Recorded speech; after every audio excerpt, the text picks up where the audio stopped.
Mweru ku itariki ya 15 y'ukwezi kwa 12 umwaka wa 2024 byari byitezwe ko Perezida wa Repubulika Paul Kagame w'u Rwanda na Perezida Felix Tshisekedi wa Repubulika ya Demokarasi ya Kongo bahurira i Rwanda muri Angola bagashyira umukono ku masezerano agamije guhosha umwuka mubi umaze iminsi hagati y'ibihugu byombi. Mu gitondo cyo kuri icyo cyumweru Perezida Tshisekedi yasesekaye i Rwanda, gusa icyatunguranye ni uburyo yakoze urwo rugendo kandi yari abizi neza ko Perezida wa Repubulika Paul Kagame atari bwitabira ibyo biganiro.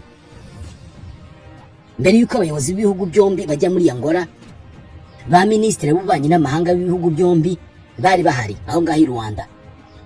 Bagiranye ibiganiro byabaye kuwa gatandatu ku itariki ya 14 y'ukwezi kwa 12. Muri ibyo biganiro impande zombi ntabwo zumvikanye ku ngingo zaganiriweho, maze batanga imyanzuro ku bayobozi bakuru b'ibihugu byombi. Nyuma y'ubwo butumwa bw'uko ba minisitiri b'ububanyi n'amahanga batashoboye kumvikana, u Rwanda rwamenyesheje Kongo ko Perezida wa Repubulika Paul Kagame atari bwitabira ibyo biganiro bitewe n'uko hari izo ngingo nyine z'ingenzi zitari zumvikanyweho, bityo amasezerano akaba atari businywe ibintu bitarajya mu buryo neza.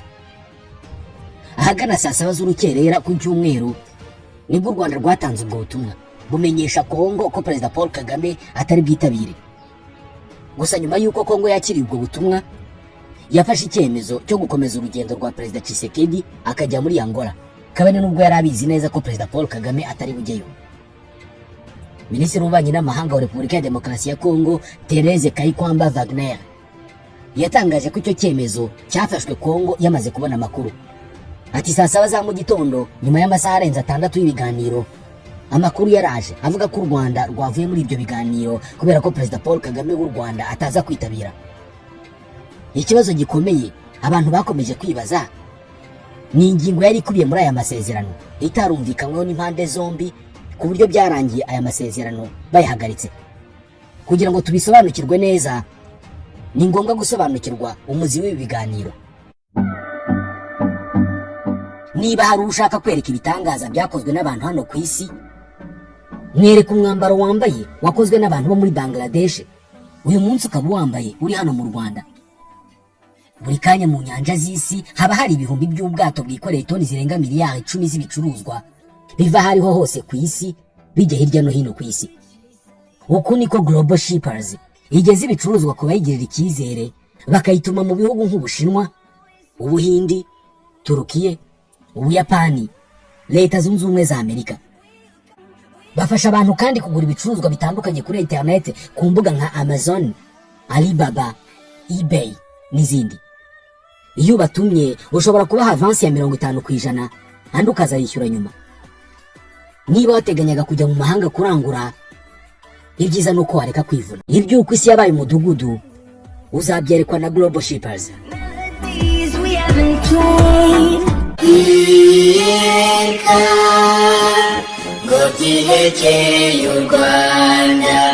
Niba urangije amashuri yisumbuye, ni byiza ko wumva inkuru. Minisiteri y'Uburezi ibara abanyarwanda 74,509 barangije amasomo y'icyiciro cya kabiri cya kaminuza bize muri kaminuza zigenga hano mu Rwanda hagati y'umwaka wa 2016 n'2022. Mbere ya jenoside yakorewe Abatutsi, mu gihe cy'imyaka 30 yose abarangije kaminuza mu Rwanda bose hamwe bari 2,000. Ariko uyu munsi kaminuza yigenga ya Kigali ULK yonyine imaze gusohora abanyeshuri barenga 40,000. Niba abantu benshi bakomeza kugana ULK, ni uburezi bufite ireme iyi kaminuza itanga. ULK campus ya Kigali ifite ubushobozi bwo gucumbikira abanyeshuri barenga 200,000 mu buryo bwiza, babona ibikenewe byose. Iki ni kimwe muri byinshi byoroshye imyigire muri ULK. Iyi kaminuza itanga amasomo y'icyiciro cya kabiri cya kaminuza cyangwa se bachelors, harimo biology and chemistry, education in computer science and physics, languages and humanities in education, economics and business studies, social studies n'andi masomo menshi. Niba urangije amashuri yisumbuye, iyi ni kaminuza igutegereje. ULK itanga amasomo y'icyiciro cya gatatu cya kaminuza cyangwa se masters mu mashami nka business administration, MBA, master of finance, master of accounting, master of science in economics, master of governance, master of development studies, master of law in public international law, master of international economics and business law, Master of Science in Internet System.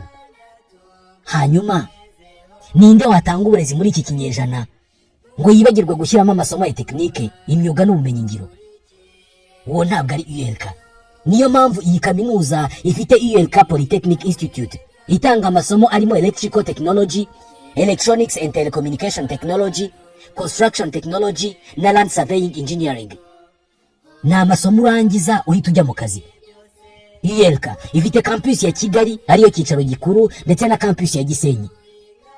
Amasomo atangwa ku manywa, ku mugoroba no mu mpera z'icyumweru cyangwa se weekend program. Abiga education hari na programme y'ibiruhuko izatangira ku itariki ya 23 y'uku kwezi kwa 12, kandi kwiyandikisha birimo gukorerwa kuri campus ya Kigali, iya Gisenyi, cyangwa se ugahamagara campus ya Kigali kuri 07 88 30 40 86, cyangwa se campus ya Gisenyi kuri 07 88 30 87 Ushobora gusura kandi urubuga rwa internet rwa ULK ari rwo y3.ulk.ac.rawa. Icyiciro kizatangira mu kwa mbere cyangwa se January intake. Amasomo azatangira ku itariki ya 6 y'ukwezi kwa mbere mu mwaka wa 2025. Amahitamo y'ahazaza hawe akorerwa muri ULK. Inama yahuje Minisitiri w'Ububanyi n'Amahanga w'u Rwanda Ambassadeur Olivier Jean-Patrick Nduhungirehe na Madame Wagner, Minisitiri w'Ububanyi n'Amahanga wa Repubulika ya Demokarasi ya Kongo, yari ya 7 ibaye igamije gushaka ibisubizo ku bibazo biri hagati y'u Rwanda na Repubulika ya Demokarasi ya Kongo. Ibyo bibazo bimaze iminsi hagati y'ibihugu byombi bishingiye ku bijyanye n'umutekano. U Rwanda ruhangayikishijwe n'ubufatanye buri hagati ya Repubulika ya Demokarasi ya Kongo n'umutwe wa FDLR uri ku rutonde rw'imitwe y'iterabwoba rwa Leta Zunze Ubumwe za Amerika. Uyu mutwe ufite ibirindiro bikomeye mu burasirazuba bwa Kongo, ukaba ugizwe n'abasize bagize uruhare muri jenoside yakorewe Abatutsi mu Rwanda mu 1994, ndetse bagifite ingengabitekerezo ya jenoside, ingengabitekerezo bagikwirakwiza mu burasirazuba bwa Kongo. Hejuru y'ibyo, FDLR ifite intego nyamukuru yo gukuraho ubutegetsi bw'u Rwanda, igikorwa kitanyura mu buryo bwa demokarasi nk'amatora, ahubwo cyanyura mu mirwano kigahungabanya umutekano w'u Rwanda. Kumva bimeze bitya ntabwo byashimishije u Rwanda, cyane cyane ko FDLR ifitanye imikoranire n'ingabo za Repubulika ya Demokarasi ya Kongo FARDC. Iyi mikoranire ituma FDLR ibona intwaro n'imyitozo bya gisirikare byose birushaho kuyisunikira ku mugambi wayo wo gukuraho ubutegetsi bw'u Rwanda binyuze mu ntambara. Mbere y'uko u Rwanda rwakira inama ya CHOGM, inama y'ibihugu bihuriye mu muryango w'abakoresha icyongereza, mu burasirazuba bwa Kongo haturutse ibisasu byarashwe ku butaka bw'u Rwanda nyuma y'ibindi bitero byanyuze mu Kinigi mu karere ka Musanze bigahungabanya umutekano w'igihugu. Birumvikana igihugu cyari cyo cyose ntabwo cyakwicara ngo kirebere ibimeze bityo birimo kuba. Ari nayo mpamvu u Rwanda rwafashe ingamba z'ubwirinzi zirimo kongera umubare w'ingabo n'ibikoresho bya gisirikare ku mupaka warwo na Repubulika ya Demokarasi ya Kongo, kugira ngo igihe cyari cyo cyose hagira igikoma u Rwanda ruzashobore kwirwanaho rudatunguwe. Ibi ariko ntabwo Kongo yabyakiriye neza, kubera ko ivuga ko izi ngabo z'u Rwanda zibangamiye umutekano wayo, ikanajya kure ikavuga ko u Rwanda rufite ingabo muri Kongo zikorera mu mutaka wa M23. Ibi ni ibirego u Rwanda rwahakanye inshuro nyinshi. Gusa Perezida Tshisekedi igihe yabazwaga niba abarwanyi ba M23 ari abanyekongo cyangwa se ari abanyarwanda, yasubije ko ari abanyekongo. Ibi bivuze ko bataba ingabo z'u Rwanda kandi ari abaturage ba Kongo.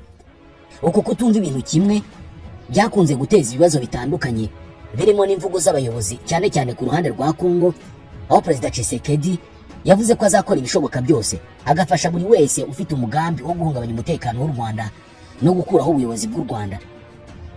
Kuvuga aya magambo, ingabo ze zikaba zikorana na FDLR ifite uwo mugambi, ni ikintu cyarushijeho gutera impungenge u Rwanda. Ari nayo mpamvu izi mpande zombi ziherutse gutangira ibiganiro bigamije gushaka amahoro arambye, ari nabyo biganiro birimo kubera muri Angola. Mu ntangiriro, Angola yabanje kumva buri ruhande, ishyiraho ingingo zo kuganirwaho. Izi ngingo ziganirwaho kuva mu kwa 3 muri uyu mwaka, ndetse inama 7 hagati y'impande zombi zimaze kuba. Ni inama ziri ku rwego rwa za ministeri, aho ku ruhande rw'u Rwanda Minisitiri w'Ububanyi n'Amahanga n'Ubutwererane Ambassadeur Olivier Jean-Patrick Nduhungirehe abaganira na Minisitiri w'Ububanyi n'Amahanga wa Repubulika ya Demokarasi ya Kongo Madame Therese Kayikwamba Wagner. Muri ibyo biganiro Minisitiri w'Ububanyi n'Amahanga wa Angola Ambassador Tete Antonio yavuze ko ingingo nyinshi zari zemeranyijweho n'impande zombi uretse ingingo irebana na M23. Ubwo Perezida wa Repubulika ya Demokarasi ya Kongo Felix Tshisekedi yari akigera i Rwanda ku cyumweru ku itariki ya 15 Ukuboza, ibiro bye byahise bitangaza ko inama yari kumuhuza na Perezida Kagame isubitswe kubera ko u Rwanda rwazamuye ingingo itunguranye yo kuganira na M23. Ibintu u Rwanda rwahise runyomoza rugaragaza ko iyi ngingo yaganiriweho kenshi kuva mu kwezi kwa gatandatu mu 2024. Benshi batunguwe n'iki kintu cyane ko ibiganiro byasaga n'ibigeze ku musozo, abakuru b'ibihugu bagiye gusinya ku byemeranyijweho. Repubulika ya Demokarasi ya Kongo yagaragaje ko ingingo yo kuganira mu buryo butaziguye na M23 yazamuwe n'u Rwanda ku itariki ya 14 y'ukwa 12, ubwo ni kuwa gatandatu, habura umunsi umwe wonyine ngo abakuru b'ibihugu byombi bahure. Icyakora Minisitiri Nduhungirehe yahise atangaza ko ibi ari ikinyoma kubera ko iyi ngingo yaganiriweho na mbere hose ndetse hari n'ibimenyetso bibihamya. Mu butumwa yanyujije ku rukuta rwe rwa X yaragize ati ikibazo cya M23 cyatangiye kuganirwaho mu biganiro bya Rwanda kitazamuwe n'u Rwanda, ahubwo bitangijwe n'umuhuza ariwe Angola wari wateguye imbanziriza mushinga y'amasezerano y'amahoro akayagaragariza abakuru b'ibihugu by'u Rwanda na Repubulika ya Demokarasi ya Kongo ku itariki ya 11 n'iya 12 mu kwa munani mu mwaka wa 2024. Ibi byakurikiwe n'uko umuhuza muri ibyo biganiro ariwe Angola yatumiye itsinda ry'abo muri M23 hagati y'itariki ya 31 y'ukwa munani n'iya 3 y'ukwa 9 mu mwaka wa 2024 i Rwanda. Iryo tsinda riritaba riyobowe n'umunyamabanga mukuru wa M23 Benjamin Bonimpa, asobanura mu buryo burambuye impamvu za politike zatumye begura intwaro. Ati mu nama ya 4 yo ku rwego rwa ba ministre yabaye ku itariki ya 14 y'ukwezi kwa 9 mu mwaka wa 2024 i Rwanda, u Rwanda rwagaragaje ko rwifuza ko habaho ibiganiro bya politike hagati ya Repubulika ya Demokarasi ya Kongo n'umutwe wa M23 hagamijwe gushaka umuti urambye w'intambara, kandi icyo cyifuzo cyanditswe gutyo mu myanzuro y'iyo nama. Mu nama yabaye hifashishijwe ikoranabuhanga ku itariki ya 26 y'ukwa 11 mu mwaka wa 2024, ikibazo cy'ibiganiro hagati ya Repubulika ya Demokarasi ya Kongo na M23 cyongeye kuganirwaho hagati y'aba ministre batatu b'ububanyi n'amahanga, u Rwanda, Angola na Repubulika ya Demokarasi ya Kongo. Ku musozo umuhuza yasabye itsinda ry'u Rwanda gutanga mu buryo bwanditse uko uwo mwanzuro waba umeze. Ku munsi wakurikiyeho ku itariki ya 27 y'ukwa 11 mu mwaka wa 2024, u Rwanda rwoherereje umuhuza inyandiko rwasabwe igira iti guverinoma ikwiye kugirana ibiganiro bya politike bitaziguye na M23 hagamijwe gushaka igisubizo kirambye cy'intambara bakagikemura bahereye ku muzi wacyo. Ku itariki ya 28 y'ukwa 11 mu 2024, umuhuza yabwiye ba ministre b'u Rwanda na Repubulika ya Demokarasi ya Kongo ko na Perezida Joao Manuel Gonçalves Lourenço wa Angola yahamije ko igika kivuga kuri M23 aricyo kibazo gikomeye cyasigaye kigomba gukemurwa mu mbanziriza mushinga y'amasezerano y'amahoro. Minisitiri Nduhungirehe asobanura ko igisubizo cya guverinoma y'u Rwanda mu ibaruwa ku itariki ya 29 y'ukwa 11 yandikiye umuhuza kivuga ko u Rwanda ruhamije ibirindiro mu murongo w'uko igika kivuga kuri M23 mu mushinga w'amasezerano y'amahoro gisaba guverinoma ya Kongo kugirana ibiganiro mu buryo butaziguye na M23 mu gihe kizwi kigumaho. Yongeraho ko icyo gika kibaye kitarimo u Rwanda rutazigera rusinya kuri uwo mushinga w'amasezerano y'amahoro. Yagaragaje ko mu ibaruwa yo ku itariki ya 30 y'ukwa 11 habura iminsi 15 gusa ngo inama y'abakuru b'ibihugu ibere i Rwanda muri Angola, umuhuza yamenyesheje u Rwanda ko uruhande rwa Repubulika ya Demokarasi ya Kongo rwemeye kugirana ibiganiro na M23 mu murongo w'ibiganiro bya Nairobi. Kuva ubwo Repubulika ya Demokarasi ya Kongo yatangiye kuzenguruka mu bitangazamakuru mpuzamahanga igaragaza ko yiteguye kuganira n'u Rwanda mu murongo wo gushakira amahoro mu burasirazuba bwayo no guhosha umwuka mubi ugiye kumara imyaka 3 hagati y'ibihugu byombi.